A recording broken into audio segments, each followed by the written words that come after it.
Today on Brevard Watch, we take you on location to Larson Motorsports in Palm Bay. You'll meet the brains and personalities behind the Florida Tech-sponsored Jet Dragster team. You'll learn about the racing company's mission to promote science and technology education, and we'll show you what it's like to slip inside a Jet Dragster, watch the light turn green, then blast off to speeds nearing 300 miles per hour. This is Brevard Watch, the news experience focused exclusively on Florida's Space Coast.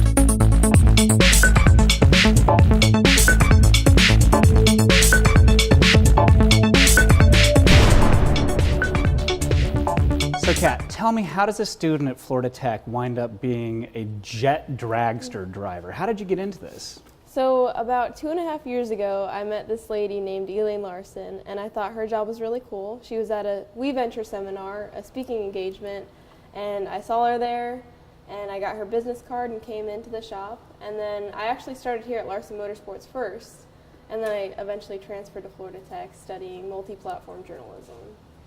So describe for us what it's like, just sort of step by step. You're in a car, you're in a Jet Dragster, you're at the starting line. Yeah. Describe the sensation and what you see and what happens as you're going through a race. Yeah, so a lot is going through your head, but you just got to focus, and you see the fans yelling and screaming at you, and then it's all on you. You see the Christmas tree in the middle of the track. So first you pre-stage, and then you stage and go full throttle. And then when you light the afterburner, you just focus on your finish line and pull the parachute and throttle back when it's your time to stop. Okay, so I think maybe the fastest I've ever driven in any car was maybe 100 miles per hour. Mm-hmm. How fast do these go? These go about 280 in 5.5 seconds. So 5.5 seconds? Yeah. So you're just trying to hold on and go straight for 5.5 seconds. Yeah, you're just along for the ride. What does it sound like? A lot of the sound is actually behind you. You hear the engine starting up, and it sounds pretty cool. I love that noise.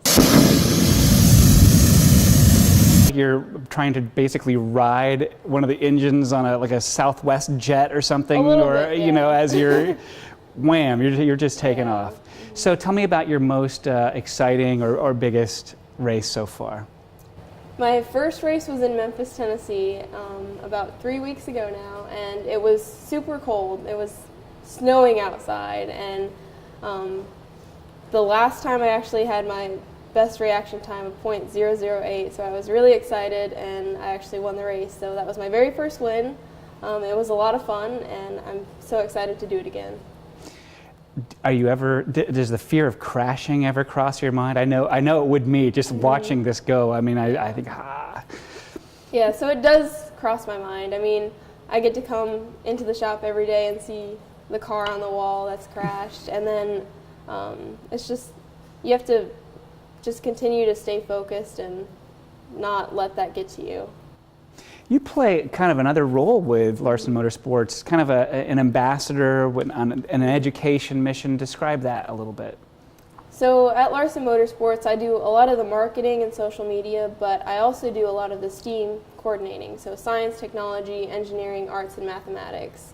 We have a comic book called Blaze Relit, and each little comic book comes with a little lesson plan that I make and then a poster. So it's pretty cool. We get to teach little kids all about the science of a jet car. Why do you think that's important? I think it's important because I think when you're young, you don't really know all the possibilities out there. There's so many things that you can get into just in the shop. I mean, you can work with, if it's arts, you can design the trailer wraps, you can design the car graphics. If it's engineering, you can actually get the hands-on experience with the cars. Was there something when you were a much younger girl about car racing that intrigued you? I mean, did you have a history of this, or was it just at that We Venture conference where you heard Elaine talk and suddenly you were curious? Yeah, so I had never really been into racing, but I've always liked cars. My papa had a 1966 Ford Mustang convertible, and he passed that on to my dad, and then now I have a Mustang. So I've always loved cars, but then when I met Elaine, I had never even known about jet cars, and I thought this was like the coolest thing ever because they shoot fire out the back. Like, who gets to do this? You freak out your parents? Yes. what they say. Yeah, I think my dad's jealous and he wants to get in the car, but my mom, on the other hand, she gets nervous and she's like, just make sure you got this. So you're a multi-platform journalism major at Florida Tech. Talk about how you see Jet Dragster driving and working for Larson Motorsports fitting your career aspirations. So a lot of the work that I do here is kind of goes along with my degree of multi-platform journalism at FIT. At Florida Tech, we learn the graphic design, writing for media, video production, all that kind of stuff. So I really take what I learned in school and even here at Larson Motorsports and apply it to school and work. Do you think we've reached a point in kind of sports and society where everybody needs to have a piece of them that can do media, whether it's social media, being able to talk on camera, do video? I think yeah, because there's a lot of times you have to do it yourself now, and you really have to be good in front of a camera. You have to be able to market yourself to other people. And so you talked about STEAM coordination, and do you lead, like when students come on field trips here, are you showing off the place and showing your car off? When field trips come, we give them a tour throughout the whole entire shop. We also are planning a couple things for them to do, little activities. There's so many possibilities that you can do that kids sometimes they don't really think of. Do you ever work on the car yourself? At the races, yeah. You do? Yep. So I was actually Elaine's crew chief just a couple weeks ago in Palm Beach, and it's always fun because I do like to work on the car, but I also like to drive the car, so I get the best of both worlds. And how did things go in Palm Beach? It went awesome. The car was perfect. We have a whole checklist that we have to go over being a crew chief, and we just checked everything over, and we made 2 good, safe passes that night, so it was awesome. Should drag racing be an NCAA sport? Maybe. All right, so tell me a little bit, if you were going to try to talk a student into becoming a jet dragster racer, what would you tell them? I would say that you can do anything you set your mind to. You just got to work hard and really be dedicated to the sport and know that this is what you want to do. And what do you want to do after? Are you going to stick with this after graduation? Yes, yeah. I'm going to stick with this and then hopefully get a sponsorship and continue to work with a team. At Community Credit Union, we are always looking for ways, big and small, to make your life better. Manage your accounts online, anytime, anywhere, with eBranch Online and mobile services. Use your mobile device to check your balance, make a deposit, pay bills, apply for a loan, and more. It doesn't get any more convenient than this. Search for the CCU mobile app on your device and download it for free. At CCU, bringing you better options matters. Find out more by visiting ccuflorida.org. Elaine, let me start with a really basic question. What is a jet dragster versus the other types of dragsters we might have heard or seen on television? Absolutely. A jet dragster is just like a top fuel car, which is a long, skinny chassis that's custom built around a driver, only we put a jet engine off from an aircraft. The engines that we use are General Electric J85 out of an F5 fighter. They're pretty cool. They produce about 5,000 pounds of thrust and they go real fast. How did you get into this? Oh my gosh, I met and married the husband. I was a little Mennonite girl from Michigan, born and raised on a farm. My daddy was a farmer, my mom was a farmer's wife, and then I met this kid, 16 years old, driving down the road in a 32 Ford Deuce Coupe, and he turned my eye, it was bright yellow, and we pulled over in a Little Caesars parking lot, shared some crazy bread, and we've been married almost 32 years now. That's it. And so how do you divide up the dragster team duties between the two of you? Well, it was tough. I think he was a super smart guy who had an ulterior motive. He met this really hard-working girl, put him through school. He's an airframe and power plant mechanic. He's a private pilot. He has some engineering physics background. So I worked hard and put him through school. But then all of a sudden, he's like, "Hey, hon, let's go play." So we went to the drag strip for the first time, and I decided that that could be my playground. We bought my first car. It was a 1975 Chevy. Enjoyed it, but he made sure to buy a car that was big enough that he could fit in because he thought I was going to go and be a little bit nervous. Little did he know that he unlocked this beast that was inside of me. I decided that I was made to go fast. I think he drove that car once, and the only thing he ever heard after that is, can we go faster, faster, faster? And finally he says, I just give up, just go fast, honey. You're a two-time world champion at jet dragster racing. Describe for us, from your perspective, what is it like? What is it like to be in a drag race? You know, I think winning the championships are nice, and they're nice big trophies, and they help us with sponsorships, and they help us with the teams, and it's a great little pat on the back, the attaboy. But it's the work that we do back here in the shop. It's the grind that we do every single day to get these cars to be safer, the technology that we work with. We work with Florida Institute of Technology with a lot of their interns, a lot of the students from aerospace engineering, mechanical engineering, human factors, the business side of things.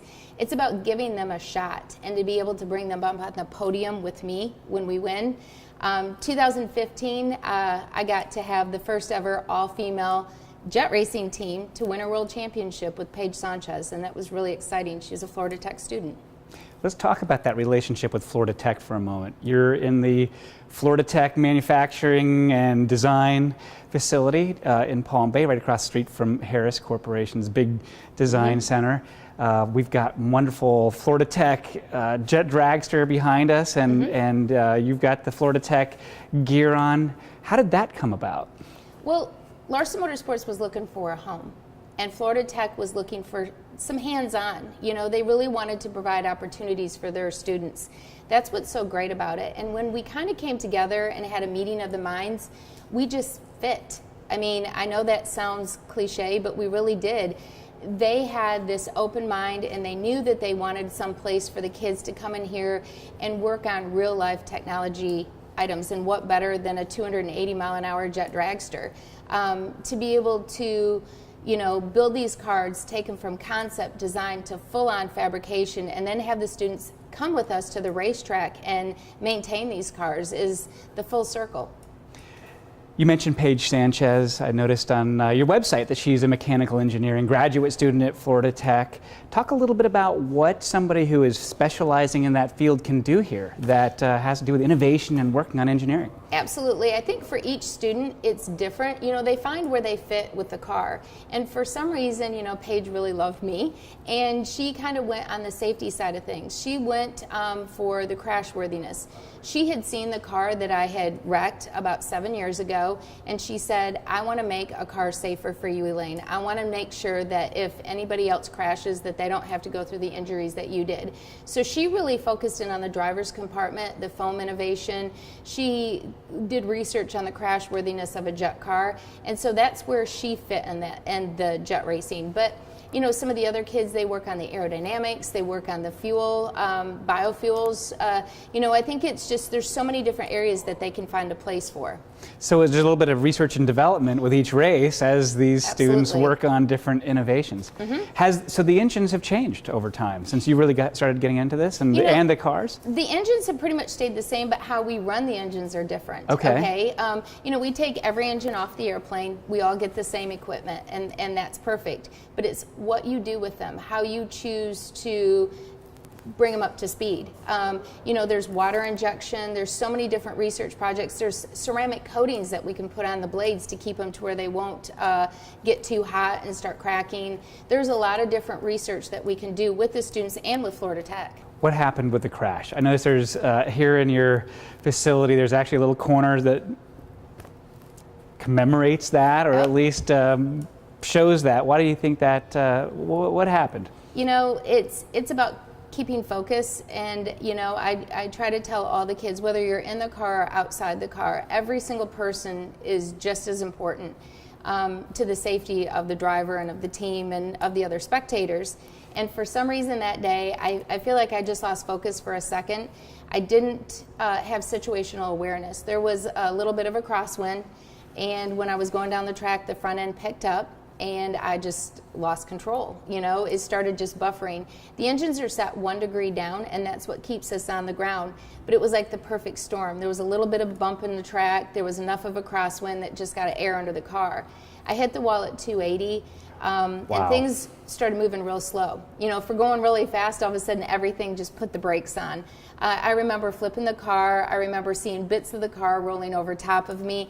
But I'm going to tell you something. I remember very vividly my husband charging at me like the knight in shining armor. Here he was in his Dodge Dually coming at me with the fire extinguishers, putting me out, making sure that I was okay.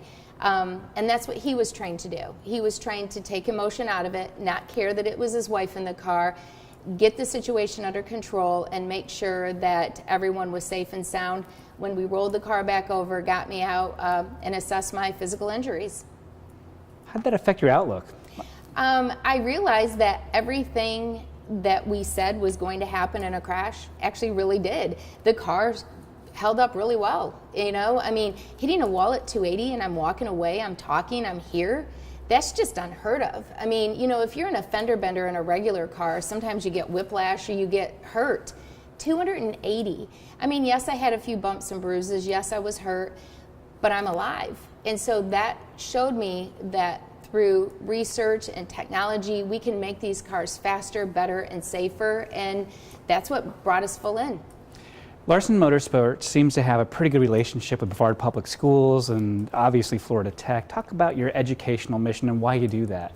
You know, I think that's what fuels me today. You know, it used to be to see how fast I could go down the quarter mile because I want to be the biggest, the baddest, and the best. But, you know, that all changed focus when I hit the wall. And it kind of made me say, why am I here? What am I doing? What is my legacy going to be?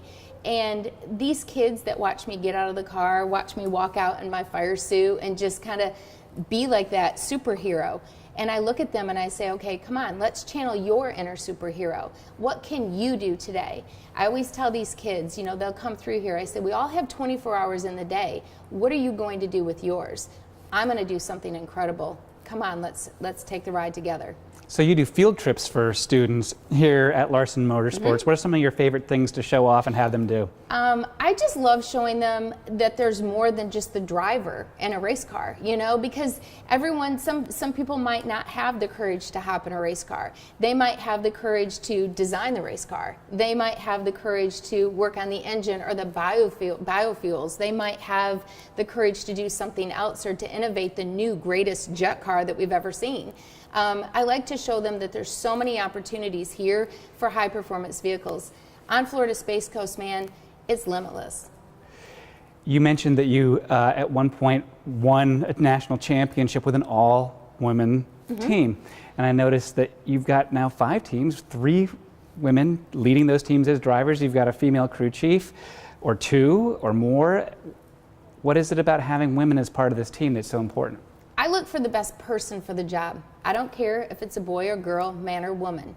There's a job that's open, okay? And it's not necessarily if you tick all the boxes for the skills, you know, if you're the best welder or anything. Passion, that's what I'm looking for.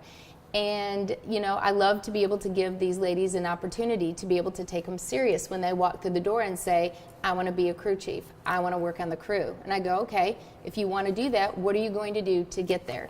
You know, and they have to bring skin to the game. They have to come out and they have to show up to work. They have to be clean cut, looking good, and ready to work and ready to hustle. So that's what I'm looking for. And I love that the ladies are stepping their game up. Kat Redner mentioned that she was inspired to come and explore this as a job after listening to you speak at a We Venture event. What is it that what do you hope for her? What are your aspirations for Kat?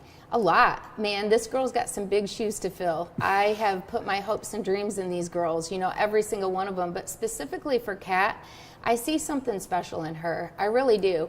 When I look at her, this girl was a little shy. She was a little quiet. And I kind of saw myself in her a little bit. And to be able to see her succeed and excel and do things, I'm going to tell you, there is no way I can explain the sensation I had when we were lined up on the drag strip side by side and that little girl kicked my butt. You know what I mean? That was awesome. I mean, I'm sitting here going, and then I pulled the parachute and I go, wait a minute, she just kicked my butt, you know? But to be able to see her succeed, to be able to see her get out, and just that glow in her eye, holy cow. To be able to be just a little part of that, you know, that's what I'm hoping. And I hope that she goes out and motivates this next generation as well. You did some videos, I think they were called Jet Girls Explain. When I was little, I learned how to cook from her mama, you know, and I always wanted this easy bake oven. Well, we grew up Mennonite, and that was a necessity. I mean, we had a real oven. We didn't need an easy bake. So when I got my jet car, I thought, I'm going to make this my easy bake oven. And so Kat and I like to see what we can cook behind our jet car. We started out frying some eggs, and I don't know who's the smartest one or not, but I make Kat do the taste testing after. So we fried the eggs. She actually scraped them off the ground, and she tried them, and she goes, not too bad. We fried eggs, we popped popcorn, we lit a candle for a birthday cake. I mean, we do just about a little of everything. And I think it's doing something fun, catching these kids' eyes, and then making them see that there's a lot of science to make this happen. Awesome. Is there anything I didn't ask that you would like to add? I think that it's important for kids to think outside the box.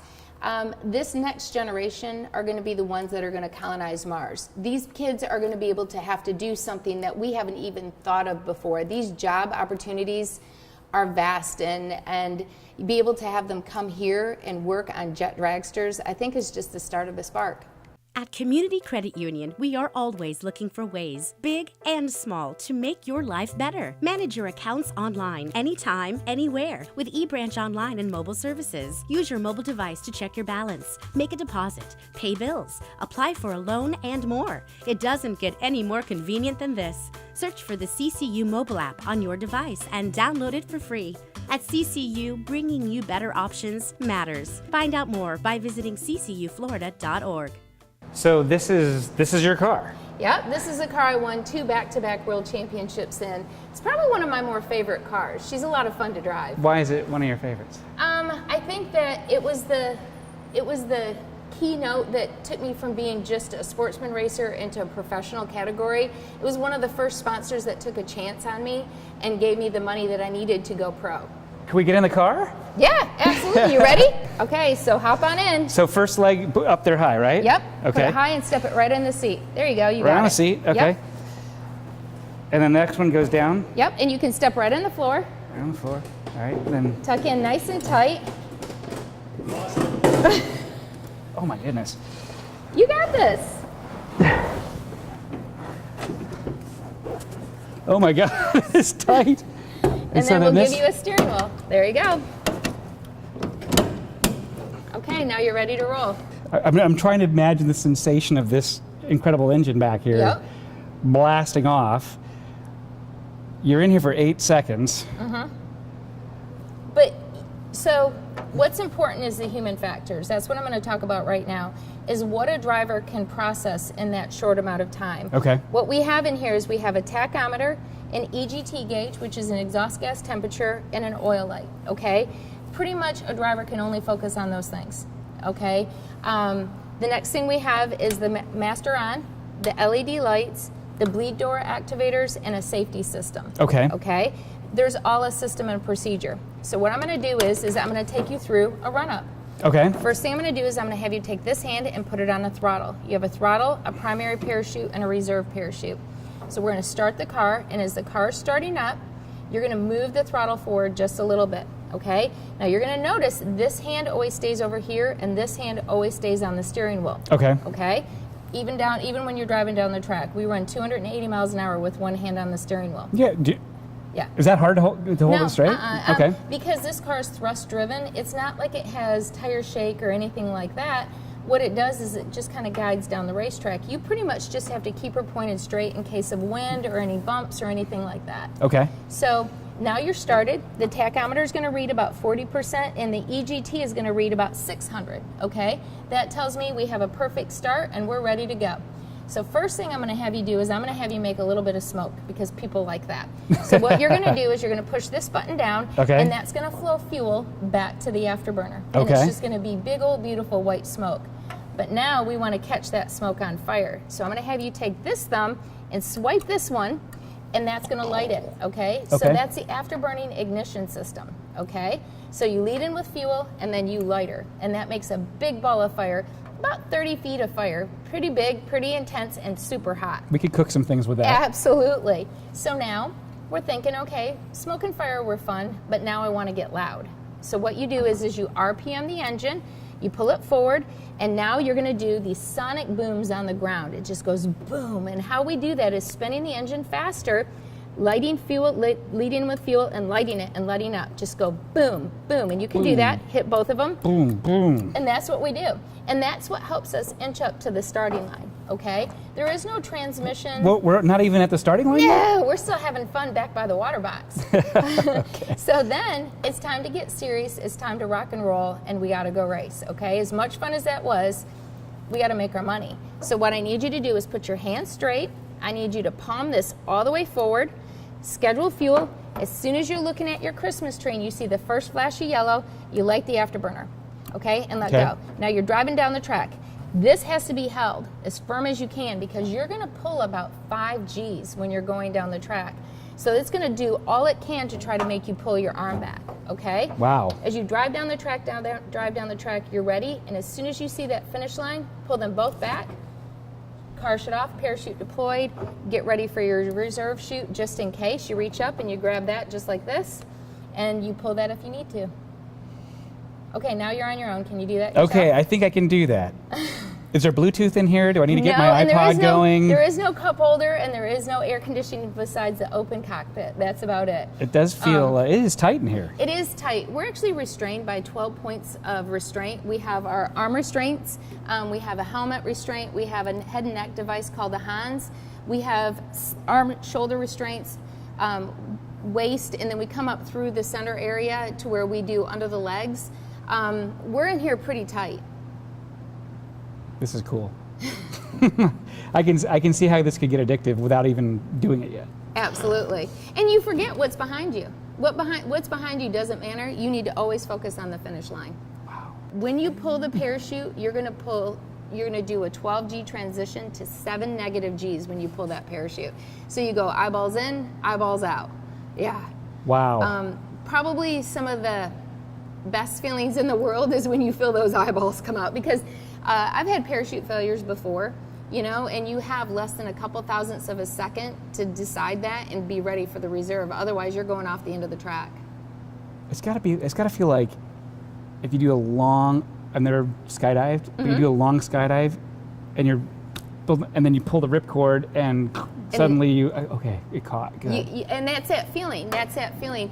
I love the feeling of when the parachute hits, because then I know the ride's over and it's time to celebrate. But I think the hardest part is trying to train these new drivers. What does a parachute failure feel like? You can't mock that. They just have to know, and they have to feel it in the seat of their pants. And that's the hardest part. You don't wish that on anyone. And that's where the reserve chute comes in. Absolutely. You have to have your hand ready on the reserve. We actually put cameras in the car, and I monitor their face for fear and their hands for skill. Wow. That is really cool. And you got to hope that you get that reserve chute deployed before you're on a road. In Memphis, when I was racing Cat, I actually had a parachute rip off my car, and it picked up the back end, and all of a sudden the whole parachute just came off. I felt it hit and then it go away, and I grabbed that reserve out, and I said, Cat, do you see how fast that was? I was just happy that the old girl still had it in her to remember to pull the reserve. You always... That's got to be a lot of mental rehearsal. It is. So that it's just, oh God, okay.